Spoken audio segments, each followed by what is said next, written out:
तो दोस्तों इस वीडियो के अंदर मैं आप सभी लोगों को दो गुड न्यूज़ के बारे में बताने वाला हूं, जो कि भारत के फॉरेक्स रिजर्व और साथ में हमारी जो ऑयल डील्स हैं रशिया के साथ में उनको ले करके है। लेकिन इससे पहले उम्मीद है कि आप सभी लोग अच्छे से गोवर्धन पूजा को मना रहे होंगे और आप सभी लोगों को विश्वकर्मा डे की भी हार्दिक शुभकामनाएं। तो दोस्तों जैसा कि आप सब लोगों को पता होगा कि पूरी दुनिया के अंदर आप सभी लोगों को किसी न किसी प्रकार का क्राइसिस देखने को मिलेगा, लेकिन इस सब के बीच भारतीय इकोनॉमी जिस प्रकार से परफॉर्म कर रही है तो ये वाकई में प्रशंसनीय है। क्योंकि सबसे पहले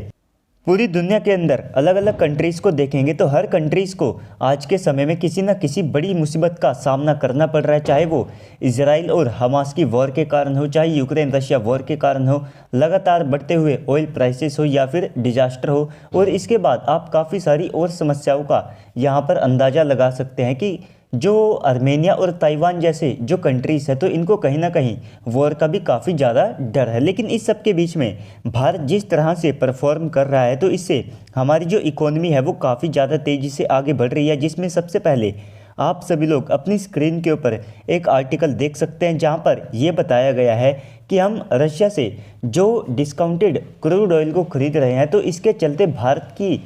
जो क्रूड ऑयल को रिफाइन करने वाली रिफाइनरीज है तो इन्होंने इस डील के चलते और इस सस्ते क्रूड ऑयल के चलते अपने देश के अंदर 3 से लेकर के 3.3 बिलियन यूएस डॉलर तक की जो अमाउंट है वो यहाँ पर काफ़ी ज़्यादा आसानी से बचा ली है। और इसके बाद में यहाँ पर ये जो रिफाइनरीज है तो ये आने वाले समय में भी इस प्रकार से जो यहाँ पर कॉस्ट है उसे लगातार सेव करती रहेगी।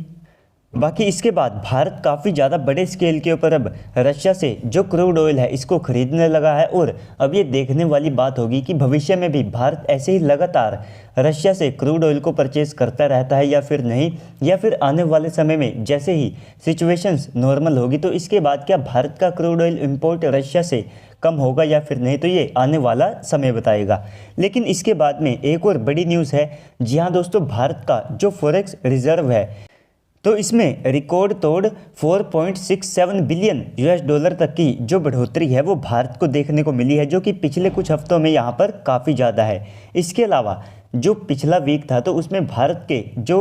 टोटल फॉरेक्स रिजर्व है तो इनमें रफली 2 पॉइंट कुछ बिलियन यूएस डॉलर तक की जो बढ़ोतरी है वो भारत को देखने को मिली थी। लेकिन इस बार ये जो ग्रोथ है ये ऑलमोस्ट डबल हो चुकी है। और इसी के साथ में अब भारत का जो टोटल विदेशी मुद्रा भंडार है यानी कि फॉरेक्स रिजर्व है तो ये 590 बिलियन यूएस डॉलर के पास में जा कर के खड़ा हो चुका है। और इसके बाद में अगर आप हमारे विदेशी मुद्रा भंडार को पास्ट में देखते हैं तो ये 600 बिलियन यूएस डॉलर तक का जो आंकड़ा है इसे काफ़ी ज़्यादा आसानी से यहाँ पर क्रॉस कर चुका था। लेकिन इसके बाद में यूक्रेन और रशिया की वॉर होती है, साथ ही साथ भारत को कोरोना वायरस का भी सामना करना पड़ता है। और इसके बाद में जो भारतीय रुपया है तो इसमें भी काफ़ी ज़्यादा तेज़ी से गिरावट देखने को मिली, क्योंकि यूएसए लगातार अपने डॉलर की जो वैल्यू है इसे काफ़ी ज़्यादा बढ़ाता जा रहा था, जिसके कारण हमारी सरकार ने अपनी करेंसी को संभालने के लिए जो विदेशी मुद्रा भंडार है यानी कि हमारे पास में जो डॉलर्स पड़े थे तो इनको मार्केट के अंदर पंप इन किया, जिसके चलते